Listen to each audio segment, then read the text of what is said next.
जब कोई इंसान जिंदगी में बिल्कुल अकेला होता है ना, तो उसके पास ना दो ही चीजें होती है सहारे के लिए, एक तो हंसी और एक उम्मीद।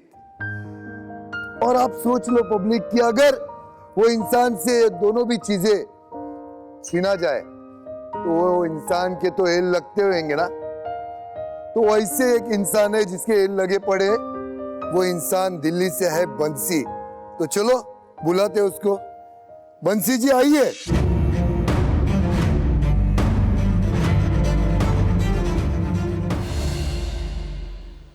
कौन कौन परिवार में आपके? मेरी पत्नी, मेरा बेटा और मैं। अरे वाह, क्या बात है। यानी सुखी परिवार। हम दो हमारा एक। सुखी परिवार नहीं है भाऊ। हाँ। सुखी होता तो क्या मैं यहाँ आता? आप आते ही परिवार के नाम पे बम्बू डालना क्यों चालू किया?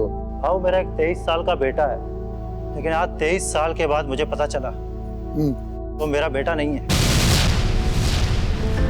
भाऊ लोग कहते हैं कि औरत देवी का रूप होती है, लेकिन मेरी देवी तो राक्षसों से भी कमी नहीं निकली।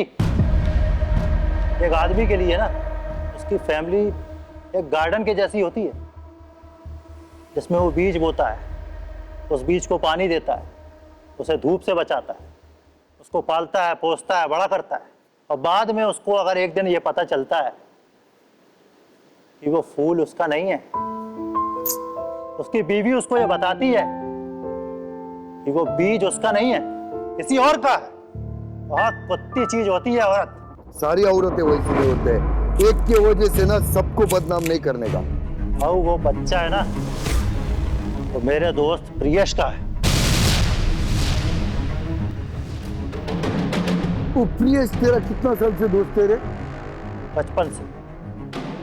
तो मेरे को बता, ये फिर वो प्रियेश घर पे आया, तू बाहर गया, औरत का लफड़ा, ये सब कैसा मालूम पड़ा?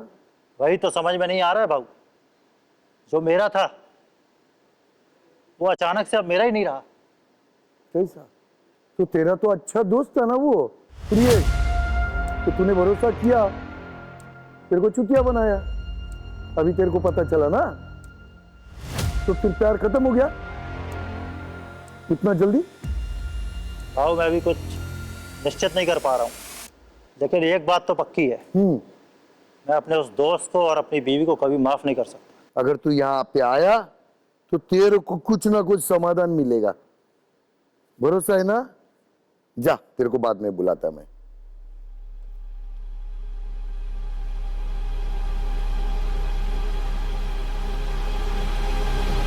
कैसे बबीता जी? ठीक हूँ बाबू। आपको 23 साल का बेटा है? हाँ। और एक पति? हाँ बाबू। छोटी सी दुनिया है आपकी। ये समझ में आता है कि बाहर लड़कियां बाहर जाएगी, ऑफिस जाएगी या कुछ काम से जाएगी, तो ये समझ में आता है कि वो फ्लर्ट करती है, और आप घर में रह के फ्लर्ट कर रही है उससे। धोखा दे रही आप पति को।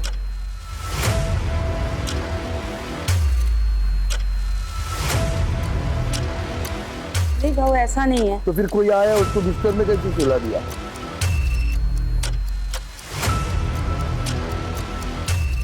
भाऊ मुझसे बहुत बड़ी गलती हो गई है। मुझे तो समझ नहीं आ रहा है मैं मेरे बेटे से आंख कैसे मिलाऊं। मेरे पति मुझ पे बहुत भरोसा करते थे, पर भाऊ मैं क्या करती। अब जिसको औलाद नहीं है उसको कुछ तो करना ही पड़ेगा ना। ये धोखा देना हुआ ना? भाऊ मैं मानती हूँ अपनी गलती, पर कोई मुझे बोलने का मौका देगा तब तो मैं एक्सप्लेन कर पाऊंगी कि मैं क्या बोलना चाहती हूँ। मुझे एक बात बताओ बबीता, पति तुम्हारे लिए अच्छी से अच्छी साड़ियां लाता है, पति तुम्हारे लिए अच्छी अच्छी लिपस्टिकें लाता है, और किसी और इंसान को बिस्तर में सुला के वो लिपस्टिक का स्वाद उसको देती है। बस भाऊ। तेरे को तब शर्म नहीं आती क्या? बस भाऊ।